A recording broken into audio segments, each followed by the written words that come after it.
Welcome to the Wimbledon wrap-up. And Kevin, what I thought about this Wimbledon final today, it was clear that the world is watching the wrong sport. Does anybody agree with me out there on that? Because the whole world is watching soccer right now. I go into Starbucks this morning, and these two guys behind the counter are like, yeah, man, did you see? They're talking to each other like, did you see that game last night with the soccer? And I always like the kids soccer players. I said, or soccer fans. I said, what was the score? 1-0? You know, because every score is 1-0. And then they go, no, it went to penalty kicks, which meant the score was 0-0. Netherlands and Costa Rica.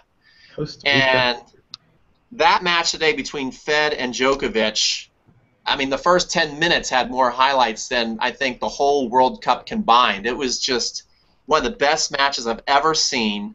And the cool thing about today, besides us wrapping up as tennis fans and just enjoying how beautiful the tennis was today as a community, enjoying that, we're also going to be learning from the final. Kevin and I are going to give you guys tips and strategies, techniques we saw that can help you win 5 to 10 points extra per set if you really work on them and apply them. And as well, we're going to be giving away some cool prizes. Kevin's got an awesome forehand domination course that he is going to be giving away to 3 lucky players. And I am going to be giving away my serving A to Z. We know that serving was huge at Wimbledon, and especially today. Yeah. And we're going to be giving away a Prince racket. I don't know if you all can see that, but I got my Prince racket up there. And we're going to be giving away a brand new Prince racket. And so let's get into this. First of all, I just want to say I'm so happy to have Kevin Garlington. We decided to do this together. I've been watching his videos for a while, thinking, man, that guy is an awesome tennis player. When I watch him on the videos, I'm thinking, this guy is an awesome tennis player, and he's a great instructor. I would love to get to know this guy and do some stuff so he can make me look good. So, so Kevin, tell us all about you there without being too humble. Okay. Well, first, thanks of all. It's been an honor and a privilege because I get to work with a fun guy like Peter. But I'm Kevin Garlington from Forehand Domination. I also run Total Tennis Domination, which is a new site I'm coming out with. I guess my background in playing tennis, I played college tennis. I played college tennis to the level where I made it, or my team made it to an NCAA appearance. I played some professional tennis in Spain and in the U.S. So kind of just a broad band of experience. And you know, when I think of like who do I emulate or who do I love on the court, I think of like Roger Federer today. It was a heartbreaker to see him lose, but he's one of my favorite players. And my dark horse that people sometimes go, huh? It would be like a Marcelo Rios would be one of my favorite players. But definitely, I'm well, I gotta super stop excited. you there. Did you say Marcelo Rios? You think you're going to get away with that? You have to. You got to have a dark horse. He's like the Darth Vader of tennis. What are you talking about? He's so talented. Other than the mind, I give it to him. He's a little crazy, but love his style of tennis, the basic way he plays. But on the other hand, I want to introduce Peter. You know, we had an opportunity to work together, and we've done some videos together. And I love his excitement. I love his passion for the game. And it's been a cool and great privilege to do this and some other videos we're going to do together. So let's hear about you. Yeah, well, before I go into me, I did see that there's another Peter in Germany who says, we love soccer. It's difficult to see Wimbledon. I guess they can't watch it, but, man, it was so good. And it's okay if you love soccer. Anyway, my name is Peter Freeman. I have a site called Crunch Time Coaching, and you know, I've basically gotten into really focusing on the online teaching within the last year, but I'm still in the trenches every day teaching out here in Georgia. In 2011 or 12, I was the USTA Georgia Pro of the Year. I'm a USPTA Elite Professional, and I just love teaching tennis. And what I really enjoy about doing the online stuff is that now I'm helping people all over the globe and getting all kinds of cool feedback and to be able to work with Kevin. So this is just a ton of fun for me, but I still also love the excitement that I can see one-on-one and with people or in groups, and then be able to take those ideas I see that are aha moments for my students on the court and go, you know what? that would be good in the video. So I hope you guys can see the benefit of what Kevin and I do, because we're both on the court, we're both in the trenches, and we're just not going off theory. We're going off stuff that we see helping our students out there. And so, Kevin, tell me what your opinion. Oh, my favorite players: Federer, definitely. And you know what's weird? Djokovic. Oh. I love both those guys. Although I would marry Federer if You're getting personal here. My girlfriend knows I would marry Federer too. So anyway, tell us what you thought about this match from an historical perspective, Kevin. Well, first of all, it was an incredible match. The level was insane, just to say the least. From a historical perspective, I think this is almost, well, not almost, this is almost the passing of the torch. I'm a Federer fan, a die-hard Federer fan. I still do like Djokovic. I think he's an awesome player, phenomenal player, like, you know, Rafa Nadal. But I think it's almost the passing of the torch, which is almost like you see that new generation. If you look back for some of you guys to maybe remember when Roger Federer beat Pete Sampras, and you saw that same kind of passing of the torch. And I think it's come to that road for Roger Federer. We've seen him, you know. Are you trying to make me cry right now? This could be one of those crying moments, but this is, sadly enough, this could be one of them. I think he still will be a very competitive player, and he still has the opportunity and the ability to win another Grand Slam. But I think it's hard. You got guys like, you play around with a Djokovic, and you might turn around and have to play a Nadal, a Murray, and the field is very tough. And it's not because I think Federer has lost this stuff. I think the rest of the game has just gotten that much better, and he's a great champion because he continues to work on his game. That's the one thing you hear about the champions. They keep working on their game. And so hopefully by going through this, we want to give you guys some opportunities and some highlights and things we see that you can apply from what we've learned and what we've gleaned from watching matches like this to improve your game. But I think this is that time. What do you think? Yeah, absolutely. Absolutely. First of all, Peter is awesome. You guys, we'd love to hear your feedbacks, but it's cool that there's a guy named Peter who has the same name as me who's being very active. And he said, Kevin, I like your stuff, and Peter, I like your tips on the serves, especially the slice. So thanks for those comments, and keep them coming. Anyway, you know, I was trying to, before Kevin and I were kind of talking about this, like if Federer doesn't win from a historical perspective, you know, does this diminish from his legacy? If he wins, is he now, you know, for a while definitely taking the stronghold on that throne of the greatest player of all time? Because, you know, the more Nadal continues to win, people start going, well, you know, he's got a winning record against Federer. He's, you know, it looks like he's going to catch and surpass Federer pretty soon. But to me, I don't even want to go into that today. I was just so excited for tennis today. It showed, first of all, how much Federer has in the tank. So whether you think he's the greatest or he's not, I think one thing he answered is he's got a lot in the tank and can play at a high level for a long time to come. I think he can win another major. I do agree with Kevin in that some of the big dogs will have to get out of there, where he won't have to face like a Nadal, Murray, Djokovic back to back to back. I don't think he can do that. But I do think he can have a tournament like he had this time, and that's beating, you know, some awesome players and then having to beat one big dog, which was Djokovic today, and he almost did it. Yeah. So I was just so happy for tennis too, because both those guys were so classy in victory and defeat today. I was just really proud of our sport, and that's what I got out of today's match. As far as, you know, I hope people remember this match in a historical perspective, in that it was a great match and not what it did or didn't do for Federer's career, because I think it was awesome for Federer's career today, even though he lost. So we'll see what history's though. So anyway, before we go into stuff, Kevin, tell them about what we've been working on with our YouTube videos. Well, we have some special YouTube videos that pretty much pertain to, funny enough, a lot of things we're going to talk about today, different first strike and different things that we think can really help you improve your game. And so this is something that hopefully you guys will stick around and continue to be with us and watch our videos. This is hopefully something that, you know, you can use and really apply to your game to make your game that much better.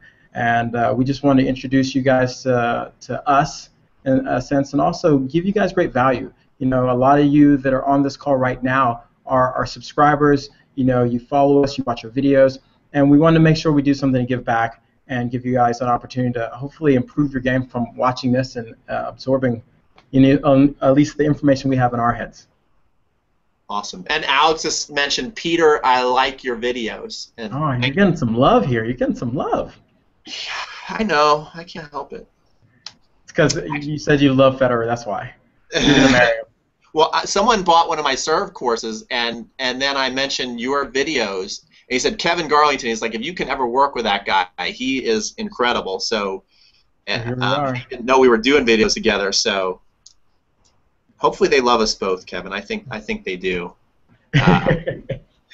Anyway, what Kevin was saying, though, the YouTube videos we're going to be doing is talking about how to adapt your game to different styles of play and run patterns in your points. And so the first thing we're going to talk about is the power of adaptation, which I think we saw a lot in the match. But in general at Wimbledon, I think it is a skill that you really see the pros have to do, because they're going from the clay to the grass in like a week, which every other Grand Slam tournament gives those guys like a month or two warm-up. You know, Australian, they're warming up they're playing some warm-up tournaments.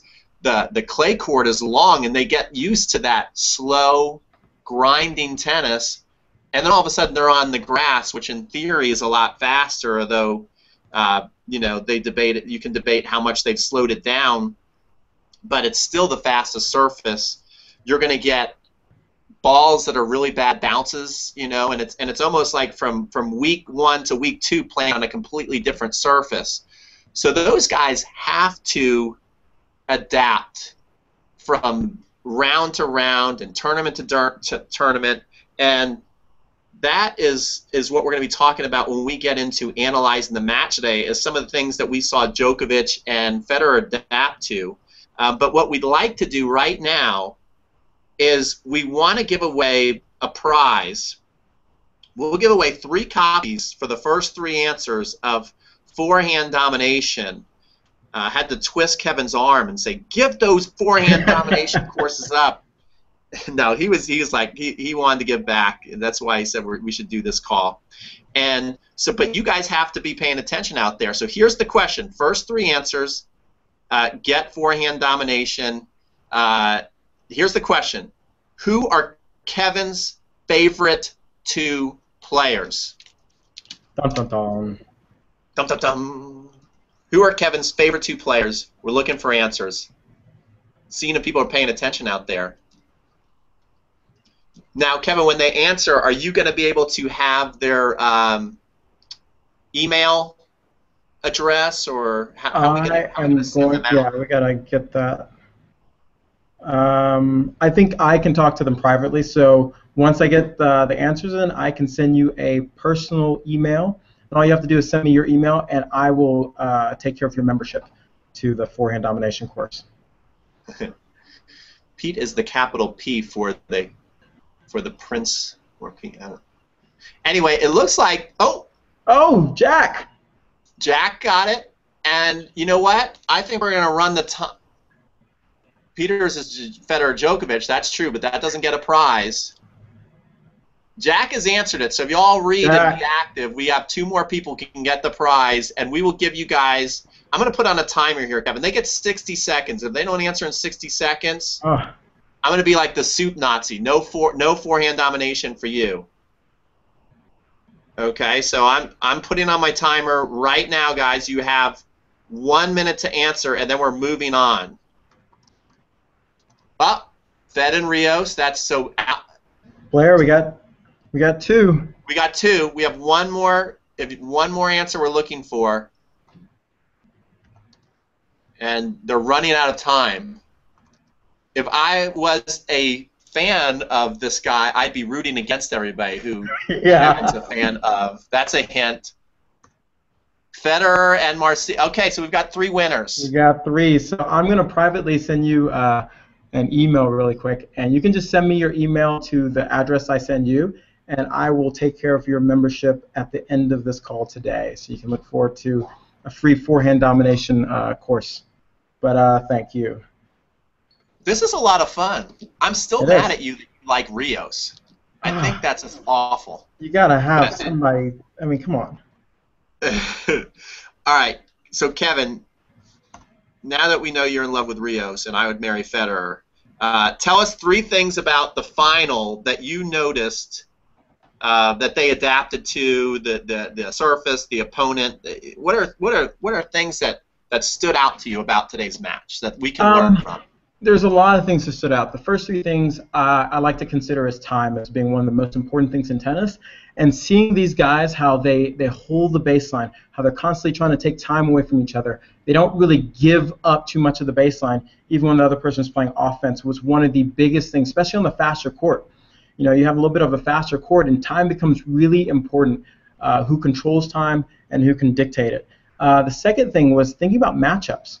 You know, really thinking about how Djokovic was really targeting at times Federer's backhand and then moving around and sometimes targeting the forehand when the forehand would spray, and how you would have Federer trying to mix it up with the backhand and really work the rallies to get the opportunity. I think of tennis in a couple phases, and the first one is the start, the second one is the rally and the opportunity. And you saw how these guys really made the most out of these 3 different phases of tennis, how they started with the serve, how they moved each other so much with the rallies to get that opportunity.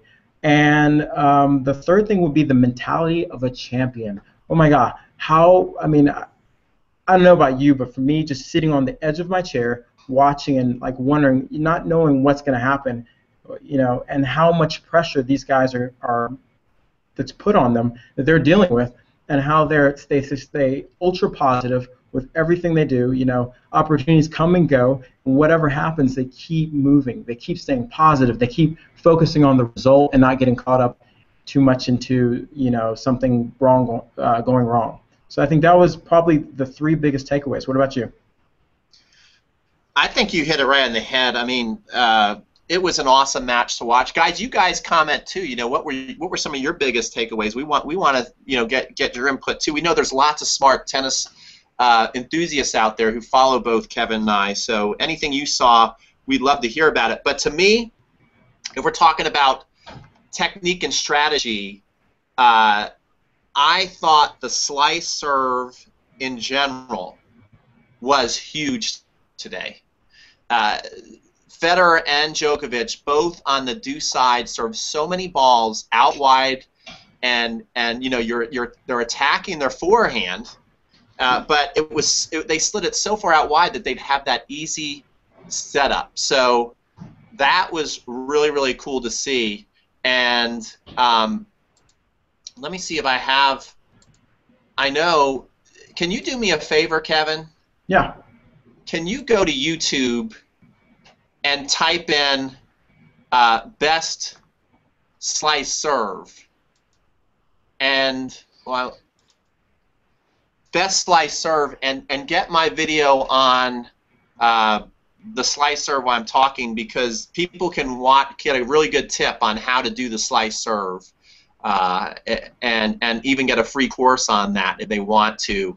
I'm sure there's some people who are on this call have already done that, seen that, but to me, that's such a huge weapon if you can hit that slice serve. The other thing I saw was that the serve and volley, although it's not used as much as it was back in the day, Federer is very sneaky, and I think without the serve and volley today, he would have been in trouble, because you saw that Djokovic was weighing like 67% of his second serve points. Federer was like at 42, but he just kept using the right times to attack the serve and volley. So I thought serve and volley was huge.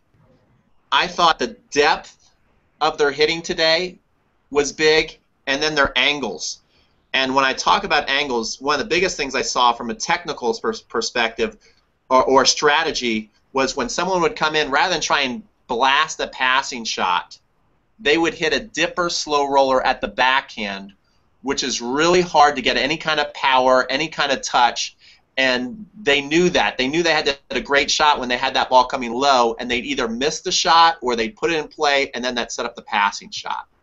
So anyway, Kevin put the link there for the YouTube video. Thank you very much, Kevin. And we got a comment on purchased A to Z. Watched a few episodes, very good. So thank you, Alex. Awesome. So that's what I saw from kind of technique. Can you talk a little bit more what you thought on the mental side? On the mental side? Yes. Basically, I think it's where a lot of people struggle with the mental side is I think at that level they're able to stay in the present. I think one of the biggest hurdles that a lot of players have is that, if you're, let's say for instance, Djokovic, he's 5-2 up. What are you thinking there? What usually goes through your mind? You start thinking about, I'm going to win this set, or if you let's say it's for the match, I'm going to win this match, and you start taking off your focus from what's getting you the result, and you start focusing on all these little things that aren't getting you the result. You thinking about the win isn't going to help you hit inside-out forehands or run a specific play that helps you win those points. And I think those guys do such a wonderful job that they know at their level 5-2 up is nothing, and they're able to really stay in the present. And I think that is what makes a champion, being able to stay in the present under some really serious pressure. And you can see that where sometimes Djokovic might lose it a little bit, and you start seeing the body language go, and you've seen him get much better at controlling his body language. Federer, for example, I mean, he's a rock. You see like a Rafa. Those guys are just mentally rocks, and I think that attributes to them being able to really have some crazy comebacks and really be mentally solid throughout a match. What do you think?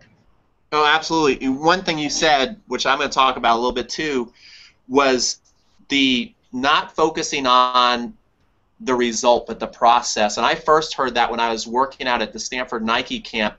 Dick Gould, who is the most all-time winningest college coach for Stanford on the men's team, that's what he told his players. He's like, don't focus on the result, focus on the process, and the results take care of themselves. And I think that's one cool thing that our sport does so well now. Our champions didn't always do that well in the past. Like, McEnroe would blow up and go crazy, and Connors would do that. And now the guys are just so professional.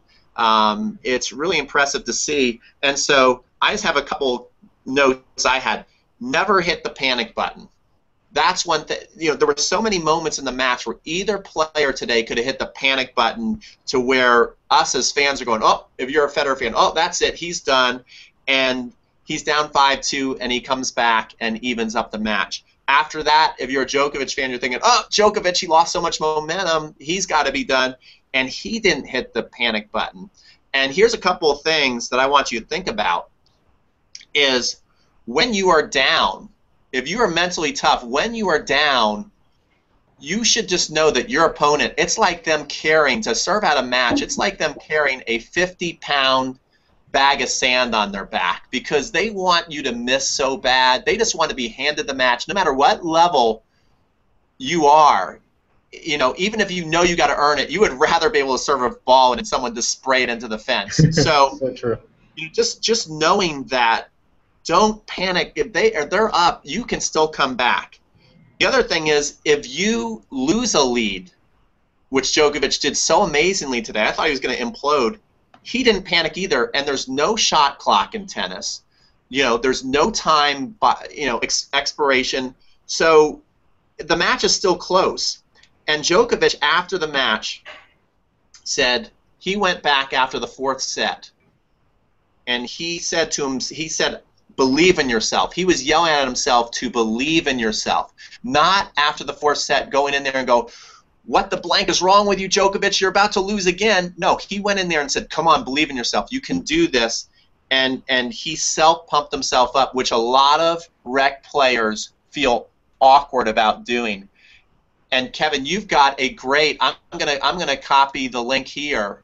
You've got a great video on just that, as far as pumping yourself up and things you can do in between the points. I'm going to put it right here in the message because people need to watch this. No, thanks. Yeah. I think another thing kind of you bring up and I think I have a link for it, but something called the 16-second cure, which is really popular. That's the Which link is I put in there, okay. buddy. There we go. We're on top of things. But I watched it. I'm a fan of you.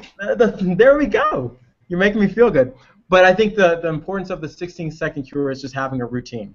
And I think a lot of people don't have a routine. And you see those the pros, Federer, Djokovic, they have this routine about, if they're winning points, how they go to the towel, when they're looking at their strings. And this is really important. I think sometimes it's overlooked, but it's really about shutting off all the surrounding things that are going on so you can focus on one thing, which is playing that point that you're about to step on the court and play. Absolutely. That video, you guys need to watch that video. It's up there.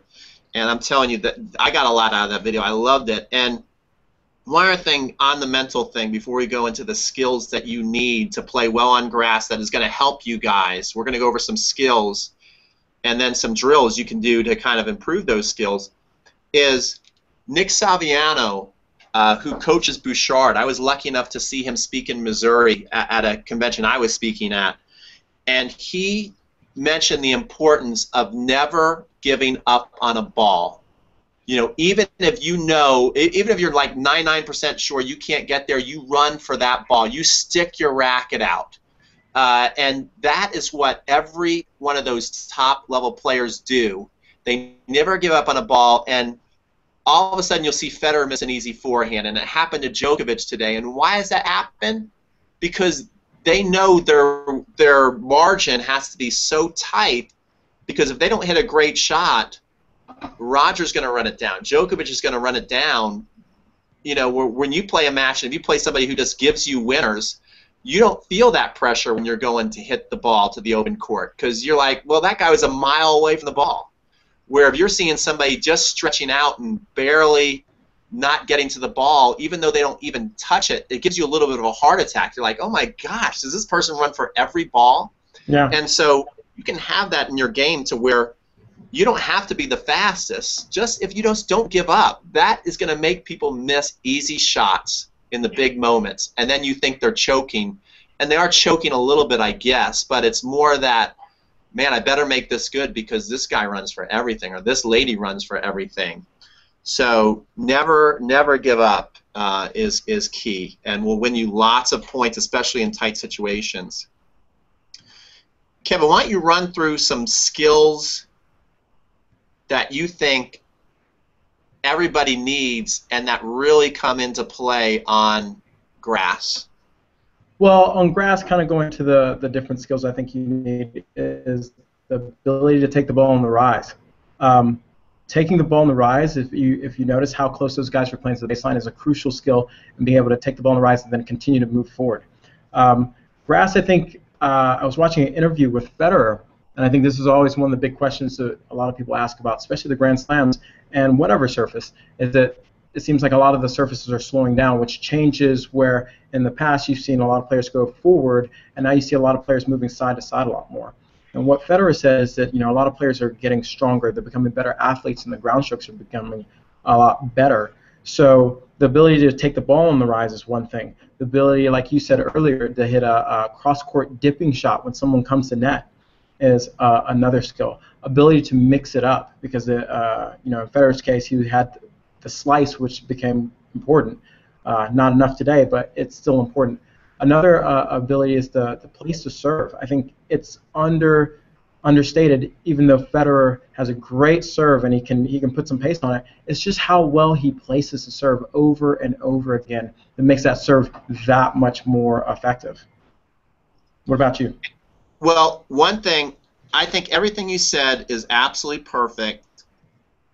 And to just piggyback on the rise, the mid-court ball, being able to punish the mid-court ball is big, especially, if you can't serve and volley all the time, you have to mix up a little more. Otherwise, if you keep serving volleying, you're going to get in trouble. I think the mid-court ball, and then another thing that I was hearing about the match was McEnroe said, wow, this is such high level, and we're in the 5th set. It's unbelievable to me. And that ability to stay focused on the ball, to stay in the moment over such a long period of time is very hard to do, but it's a skill you can work on. And these guys have worked on it since they're kids. And a prime example, I'm going to put another link in here. You guys are going to love this video. All over it. You're going to love this video. It's of Nadal juggling the ball on his racket. Oh, that was a good one. And he juggled that thing 406 times. First, he said, well, I haven't done this since I've been 10 years old. And then he did it, and he was kind of joking around with it. Then all of a sudden you saw him get ultra focused, and he did not want that ball to hit the ground. And he made 406 in a row, and you could just see his eyes locked in on the ball. And I know I can barely do that 2 or 3 times. So it goes to show how much those guys work on focus and how they're able to lock into something, a simple task, and it doesn't get boring for them. I mean, if you can focus on simple tasks and it doesn't bore you, you're going to be a great tennis player. Yeah. Yeah. So, Kevin, do you have any drills that people could do about some of the skills we just talked about? Definitely have some of the drills, and I'll do kind of twofold on drills. I'll give you some hitting drills, and definitely I wanted to cover, because I know you're going to have a lot of hitting drills, I wanted to cover some mental drills that you could go through that I think are a lot of times not talked about, but are really important. The first drill I think is really important because if you hear me, I keep talking about time as one thing and taking the ball on the rise. This drill is something you can do with somebody, and what you want to do is have one person lift the ball and the other person work on taking the ball on the rise. This is a great drill for both players in the sense that you have one person trying to take the ball on the rise, constantly attack, constantly take time away, and you have the other person who's trying to lift the ball. They can work on their defense and keeping the ball deep. In the match day, you saw kind of a combination of this going on constantly, where one person's attacking on the rise and the other person's hitting the ball with a little bit more air, more spin, trying to get it deep and get themselves back in the point. This is something where, you know, at the academy I work at, we do this all the time with the kids and adults to get them to work on moving up to the ball and attacking the ball, and also working on defense. So this is, if you have somebody you can go out with, this is a great drill that you can use. Let's see here. And then the second drill for taking away time is working on your swinging volley.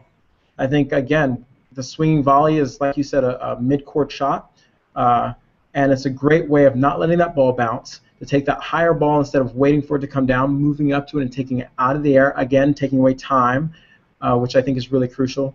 That's a great drill that I think everybody should work on more and more to make sure they're not letting that ball drop. The third thing, which is mental, is thinking matchups. A lot of times when I go out to a match, I will, or when I used to play a lot more, I would have a sheet of paper, and I would know, first of all, know yourself, know what you're good at, because that's how you're going to base your matchups, your strength to the other person's weakness. And then as I go through the match and I start figuring out more of my opponent's weakness, I'm starting to jot down and keep track of what are the matchups that are working. Because a match usually comes down to a repeatable series of matchups that happen over and over and over again. It may not look that way, but if you really look close, it comes down to a player continuing to do one thing over and over and over again. So know your matchups, know yourself, and then figure out what the best matchup, especially if you know the player you're going to play. Like, you know, Federer's walking out there, he knows what the matchups and what he needs to do to win this match. Djokovic knows exactly what he needs to do and what he needs to do to win the match. And it's about execution then. Another mental drill I find, which is really helpful, is guarding against self-talk.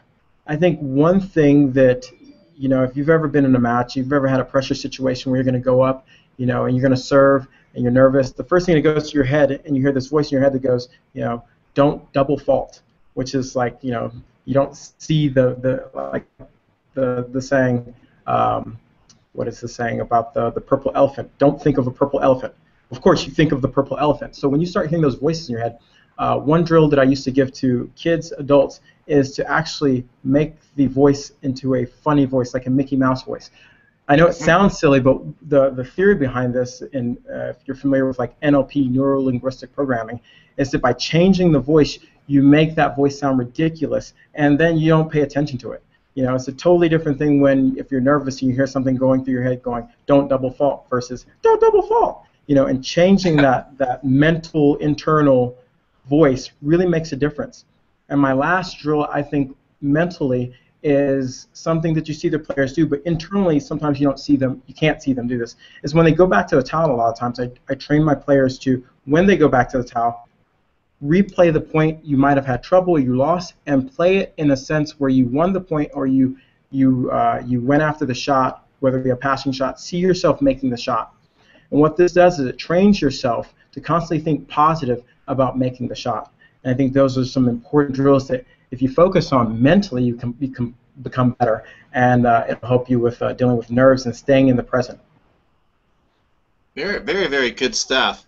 And just one thing that was on your video, which I tell my students all the time, and I find that they feel very awkward doing it, is, you know, on the video that you have there with the 16 seconds, you play a point and then you give yourself a fist pump, and you give yourself a come on, and so if you're like a lot of my students, you will, even if it's just me and you out there in a lesson, the students I teach, they will not do it. You know, they feel super awkward about it. So I say, you've got to develop that stage presence. You know, Beyonce calls herself Sasha Fierce because she's incredibly shy.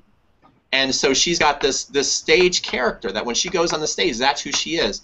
Nadal is incredibly shy, but when you look at him on the court, he looks like he's a rabid dog. So these people work on this. So if you feel awkward about that, you really need to go in front of a mirror or lock yourself in a room and practice it, because you've got to, what you do in between the points is just as important, if not more important, than what you're doing when you're hitting the ball. And I can tell you, I have been a lot more intimidated by players lots of times, what they're doing in between the points and how they're kind of dealing with me in that physical sense, more than hitting the ball lots of times. It really can go a long way. And just a physical thing you can do. I heard this from Jeff Greenwald, who's a very good sports psychologist and a great player. If you get nervous, one thing you can do, like let's say you're extremely tight, one thing you can do, this is an awesome tip, I would write this down, is go back to the fence, grab the racket as tight as you can before the point, before you have to serve or return, and then relax the hand and the arm, and that physical response will be, now all of a sudden you'll be a lot more relaxed. So that is huge. I think everybody needs to do that. That's great. What are some of the drills you think? I've kind of went through my drills. Yeah. What are some of the drills that you think are important? Like,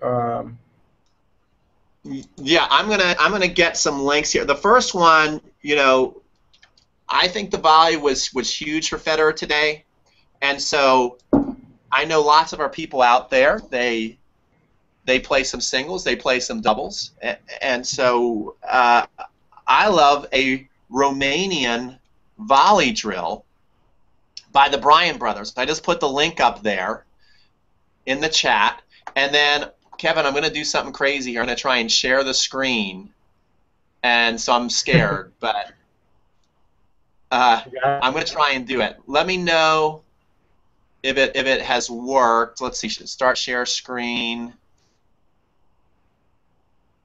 Okay. And I'm going to go over here to the tennis court. Okay, yeah, we're sharing your screen. Okay, can you see the tennis court? I can see the tennis court. Okay, so here's the drill. The Bryan brothers do this to work on their volleys. Mike is here, Bob is here. They start the ball in play, and they keep the ball in the air, and they keep working themselves across the court. And then once they get over here, they try and then make it across the other side. And they just go from side to side, seeing how long they can keep that ball going in the air. So that's a great one you can work on for your volley. Did that make sense? Could you see that, Kevin? That looked like that was it makes perfect sense. We saw the court. Okay, and the other test drill I'm going to give you guys today is called the mountain training. And I thought of this just like a month ago, but I got the idea from it in my college days when the coach of the team I was coaching on, I was the assistant coach, he was talking to the players saying, every one of you players has an envelope, and you've got to figure out what that is and then learn how to push that envelope to another level, meaning that when you play a point, you may miss routinely on the 3rd ball. You may miss routinely on the 8th ball, on the 20th ball, on the 100th ball, whatever it is. Everybody's got that envelope, and the more you can push that envelope, the better player you become. And one thing that was really cool about today, it wasn't a traditional serve and volley, rock'em sock'em match. There was lots of strategy and chess going on. We had 3-ball rallies, 10-ball rallies, 16-ball rallies. I think some even went over 20. And then whenever either pro had a look, they still, after being in a long rally, was able to put the ball away. And that's hard to do. You know, it's I see people either go in offense mode or defense mode, and they have a tough time switching everything up. So the way you do the mountain drill is someone feeds you a ball in the midcourt. Now, if the person's in the middle, I want you to down the line. So you come up here, and you have to hit a solid shot down the line, a solid approach shot. You clear level 1. Then you've got to make a ground stroke. Then you get the short ball at level 2. You put the ball away. It goes like that on and on. So if you get to level 7, now you've got to make 6 ground strokes and rally. Then that 7th ball, you're going to get a short feed in, and then you've got to hit that approach shot hard. When you get to level 10, you add a volley. When you get to level 20, you add a volley and an overhead. You get to level 30, you add 2 volleys and an overhead. And I'm telling you, if you get good at the mountain drill, you're going to be a good tennis player. You have no choice but to be a good tennis player. And so I think that that's a great drill that I saw today. Is we had short rallies, long rallies, but when those guys had the chance, they could torch the ball. I got to try that with some of my kids. Yeah. Okay. Am I back on screen? Are we back? We still have your screen, so I'm seeing myself because you have your current screen up. Okay. I'm trying to get out of there. Did that work? No. Oh, you're back now. There you go. Okay, cool. I was afraid we were going to be in mountain training for like the next hour. I'm so happy we got out of there. I think it's time for another. I think it's time for another trivia question. Another trivia question? Okay, here we go. So the trivia question is, if you were listening to Peter talk about some of his drills, what was the Bryan Brothers drill called? So what we want you to do is just enter that into the chat box, and kind of the same way you want to. They can find the link there, and you're just like giving a bonus away. This is like a lifeline. Oh yeah, well I know I gave away. I'm panicked, but the first 3 get serving A to Z. So we'll see. How many minutes should we give them on this? Let's see here. How many minutes did you give him mine? It was like, what, 2? 1? We gave him like 2 minutes. I'm going to put on 2 minutes right now. So to repeat the question again. We got 1. Oh, Alex got it. Good job, Alex. Oh, Victoria stepping up rolling big. In now. There you go. Oh, and Jack. And Jack. Did Alex? Misspelled. Huh? Look, they're getting competitive. Yeah. So who do we got? We got Alex, Jack, and Victoria, right? Yep. And you can send me the emails and everything, right? I will have. Okay, let's do this. I will have. Why don't they're just rolling in? I'm going to send Alex. I'm gonna send you my email here, and in a second, and you can just email me, and then I will get that to Peter, and Peter can get you your awesome serving A to Z course. Very cool.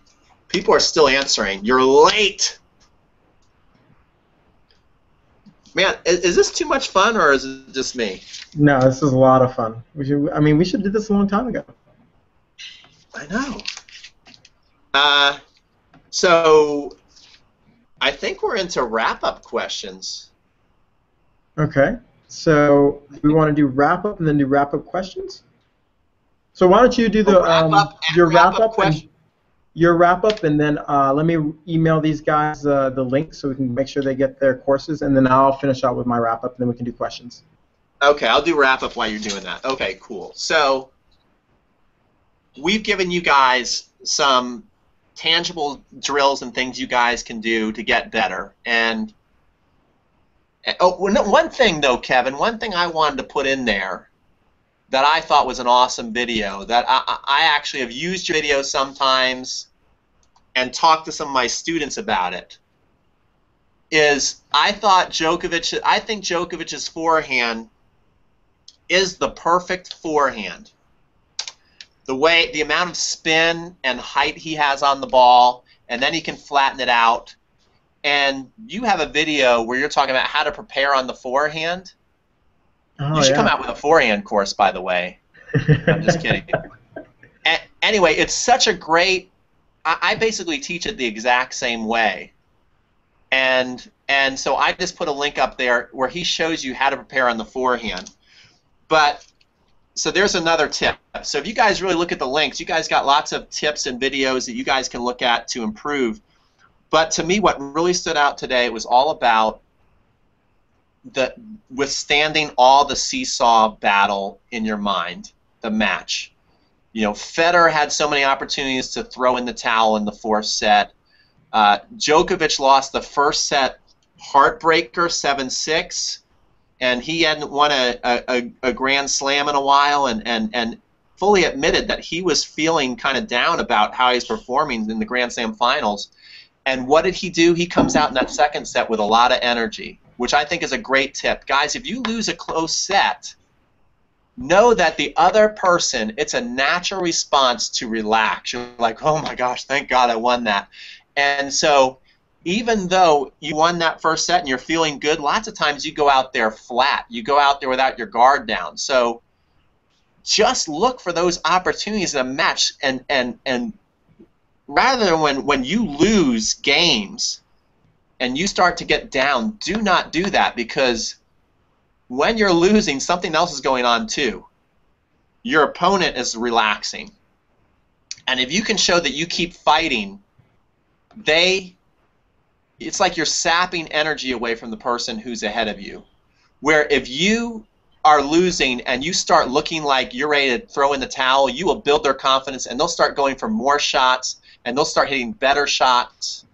And I think that was the biggest takeaway, is every time someone went down today, they never panicked. That's it. Okay, well, I want to pull a little bit of an audible, because I saw something in the chat, and since this is like 15 minutes in and we're solid with everybody, I saw that, is it Alex? I think you're out there. You said that you already own, let me double check here, purchase A to Z, more much. I think Alex already owns Serving A to Z. Wow. So what I was going to do, if it's all right with you, Peter, I was going to give Alex's copy of Serving A to Z to, I think it's Darmir, who missed the cut by one. He was the next person. And okay. Unless Alex already has it, I will send you a free course of forehand domination, because you guys are so cool and you're hanging out with us. So Darmir, I'm going to send you a link, and you're going to send me your email so you can get Serving A to Z, because you would have been the third person. And Alex, unless you already own, I'm up for giving you a free course of forehand domination, so you can check that out. So I'm going to send you that link too. So I think, just to say, guys, thank you for hanging out with us, because this has been a really cool webinar and opportunity for us to hang out with you guys. I have no objection, Kevin. Oh. So here we go, my wrap up. Again, I can't stress enough, I think one of the two things I always teach about my students, what is tennis about? I break it down to two things. It's time and positioning. And if you can master taking time or getting more time, you're going to be in great positioning to do whatever you want. And I think you're going to always see that juggling of someone trying to take time away, where Djokovic was being ultra aggressive, ultra pushing, taking the ball early, better maybe sometimes on the defense, trying to gain time with the slice, and then it flip-flops. I think that's what tennis is about. And if you can master those two things, then you're ahead of the game. For my next wrap-up, I would say, is the mental game. so that, I think it was Vic Braden who talked about the tennis being like 90 to 95% mental. And I think we work so hard on our strokes and our strategies, but if you don't have it mentally together to execute those strokes and strategies, nothing else is going to work. So I think really focusing on those mental cues, like the 16-second cue, or Peter was talking about staying present, staying in the moment, staying focused. I think that is probably one of the biggest takeaways I take away from watching the final. And last, I didn't mention this before, but I thought it was really important, is the amount of balls that both players forced the other person to come up with. And you always see this stat. You see winners, forced errors, and unforced errors. And forced errors is when, let's say, I'm playing, I hit a forehand approach, and I hit such a good shot, you're put in a position where you either have to come up with a better shot or you make a mistake. Now, I'm going to do some craziness and do a screen share of one of the stats I saw that I thought was so interesting. Let's pull it up here. I'll start the screen share. If you look at this here, you see where we're talking about the forced errors right here, and you see how many forced errors that Djokovic made compared to winners and compared to unforced errors. You can see that the number being 18 and 11. Now let's look over here, and you're going to see the forced errors made by Roger Federer, which were 26 on the forehand and 12 on the backhand. And what that tells me, oh wow, and here's an interesting stat right there, no winners on the backhand and 12 on forced errors. So you can see that Djokovic is doing a lot more forcing of the play. He's really putting himself in a position to make Federer come up with a bunch of great shots. And that, I mean, if you look at that stat, that's kind of telltale to, I think, what happened in the match today. And I'd be really curious if you want to go through and maybe do some homework and go through and look at each set and see where those numbers lie. Because I bet if you see whoever makes more of the forced errors, they probably lost the set because the other person was trying to dictate more. I think those are my 3 big points of the tournament. I think, first of all, it was an amazing, amazing match. I was telling Peter I only got a chance to listen to it, and then when I actually went back and saw what the points looked like, it was phenomenal. I was like glued to my computer screen. So yeah, I think this has been an awesome webinar.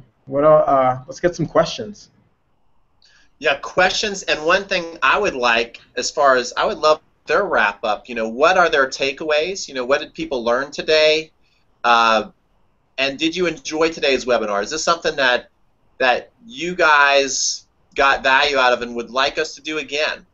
Because Kevin and I, we can think about how we think we did, but if you guys dictate, really the value, and if you guys are getting value out of this, then we want to keep doing them. So it'd be cool if we get some comments on that and questions. Comments, questions. This is, we have some time to pretty much fill any things you guys want. This is about you and how we can improve your tennis game. So just start. Norman said time and positioning, space, time, position, and space. He liked that. That was your comment. Ah, thanks. Thanks, Norman. Yeah, that was your comment about Fed early pickup. Okay, now someone out there say something cool I said. No, I'm just kidding. So time and positioning. It says, great job. You didn't comment about Fed's early pickup. Maybe be a little bit more specific. Jack said this is awesome. I would love to see it again. Oh, that's awesome, Jack. Thanks. And Victoria said, very much needed mentality. I appreciate it. And guys, don't start leaving yet, because someone's going to win this Prince racket. Not this specific Prince racket, because this is mine. And it's got a broken string because I hit the ball so hard. But yeah, Kevin is on crutches right now, so I want to challenge him. Kevin, I challenge you, but as soon as you get off the crutches, the challenge is revoked. You better watch it, because I can walk now. I don't know if you know that, but I'm in full walking. Yeah. I didn't know that. Challenge is revoked. I don't want to play a walking Kevin. anyway, they will win. This is the ultimate prize. I'll tell you what, I love this racket too. It volleys like a monster, and it just feels good. It's good all the way around. So someone's going to win this when we ask our grand prize question, and we'll wait a couple of minutes because we're still getting feedback. Somebody said I really want the forehand course. Oh. Coaches are so expensive. Yeah. Well, Kevin's forehand course is very affordable. Am I right on that? Yeah, I mean, I think I'm like, I don't want to say it, but I'm pretty much below everybody else. But I think it's more so it's about the value, and I think definitely keep watching YouTube because I put out a ton. Sometimes it scares me because I'm putting out so many on the forehand side. It's almost like my YouTube. Well, that guy says he wants the course.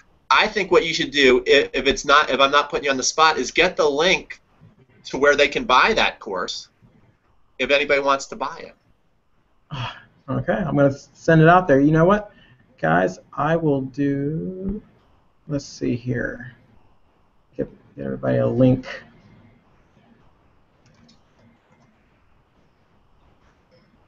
And my slice serve course, if you just watch that video on the slice serve, mine's kind of like a game. I kind of made mine like a game. Like I believe in action takers, so the earlier you buy it, like if you get a cheaper price. My price it's kind of like that Bob Barker game where the Yodelee goes up the mountain, and each day you get more value though too. So.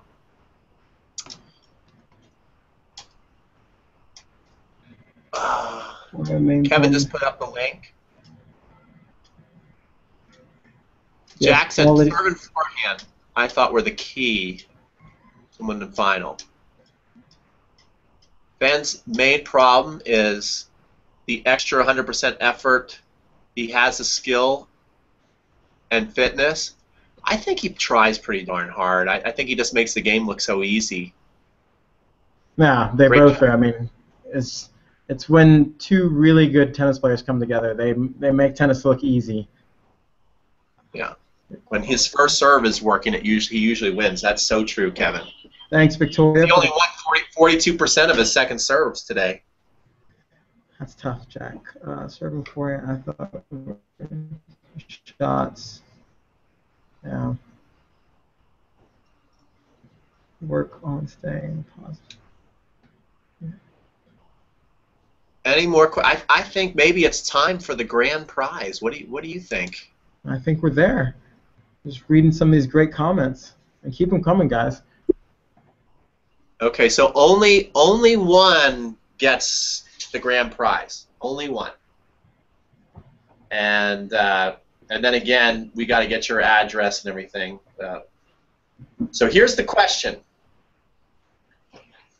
how many bounces did Nadal get on his racket?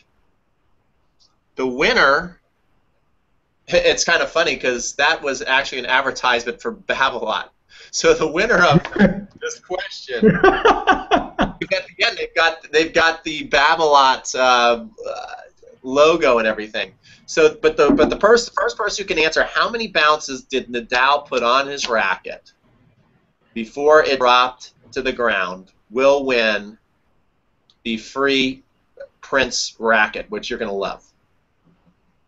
So we'll just wait, and I'm excited to see who's going to be fast on the trigger with their fingers here. And while you're doing that, I'm gonna. Oh, we got numbers coming. Oh, look at that, Mr. O'Brien, coming up with 406. Y'all can stop guessing because y'all lost. Oh wow, and Mr. O'Brien, you are the winner. So. Kevin, they private message you how they do that? I'm going to private message Mr. O'Brien right now. Just make sure you reply and let me know you got that. And I want to talk about, we got a question while you're doing that. Norman just finished a tournament in Sun River and never played altitude before. How do I adjust? You want to take that one? Or I can take that one. Or we can both take that one. We can double team up. Yeah, I would like to take that one. Well, first of all, what I would do for my warm-up, especially if you don't already do it, is I would warm up in the short court. and definitely change your margins. One thing that Borg, if anybody remembers who Borg was out there, he said when he would play, he would aim a foot or two behind the service line, and if he hit anything deep, it was kind of just luck, you know. But so he played with plenty of margin. Definitely recommend more spin on all shots, so more top spin, and then maybe play a little big as far as the serve and volley game, because play will be a lot faster. You can kind of take the lessons that you learned from Wimbledon today and kind of think of you're like at Wimbledon playing in the altitude. That's my advice. Yeah, I mean, that's great advice. I had a friend, funny enough, my roommate was from Guatemala, and he played tennis, and you know, you think Guatemala, and me not knowing Guatemala has high altitude, he comes out serving a volley, I think it's going to be a grind fest. One of the things, you know, he always talked about was how important it was to have kind of like first strike tennis, because the points are going to be that much faster. You know, his whole game was structured around you know, using volleys, coming in, because the courts are that much faster. And just like Peter was talking about, adjust your margins. You know, adjusting your margins, having good margins, what we call big targets, is something that you want to keep in mind to make sure that you're not making errors, because it comes down to, you know, again, making errors or not making errors to win a match. Very cool. We got any other questions? We're about to wrap it up, but I'd love to get any other questions. Make sure you email me and let me know your email address so I can send you and send Peter the correct email so we can set up all your free prizes and stuff you got in the drawings. This was awesome, by the way. Go ahead. I know one thing we have to do before we let anybody go is if people want to get the YouTube videos early, how do we do that? Because we're going to be coming out with some really cool videos on point structure and especially dictating your play off the serve, which was basically the whole match today, right? So the best thing I think we can have everybody do is definitely, actually, I can do it, but if we give everybody links, and everybody should have links to our YouTubes, and make sure you subscribe, because next week we're going to release our first video to help everybody. So make sure that you do that. Let's see. Hello, did I win, Mr. O'Brien? Yes. Did you? Here. So give me 1 second. I just want to take care of, make sure everybody got everything.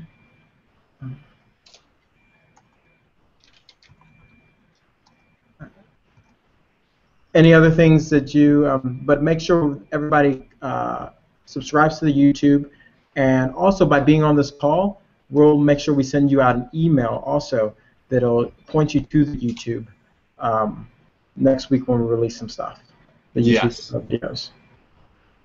Yeah, I'm going to try and get my link to my channel up here. Put it in there.